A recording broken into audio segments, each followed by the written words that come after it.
Thanks to this, in 30 minutes you will have very shiny skin, you will look 12 years younger. It is a fact that a shiny skin speaks well of us and gives you great security in front of other people.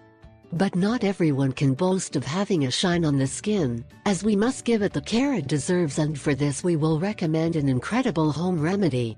This home remedy only makes use of natural ingredients that are easy to get, inexpensive and not complicated. Best of all is that you only need 20 minutes to use the entire treatment. So if you do not have a skin of envy is why you do not want. Pay attention and apply as soon as possible. How to make your face shine with gold? For the exfoliation we will need the following: half tomato, a bit of sugar. Method of preparation and use: in a bowl we put tomatoes with the sugar, mix it and ready. We rub it on the face for 2-3 minutes. This will open the pores and remove the layer of dead skin on your face.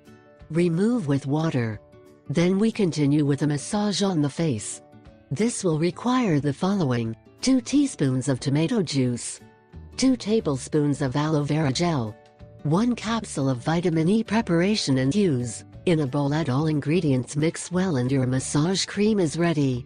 Apply the cream on your face and massage your face for 5 minutes and then remove with water. I ask 3 favors. 1. Subscribe. 2. Share it with your friends and family. 3.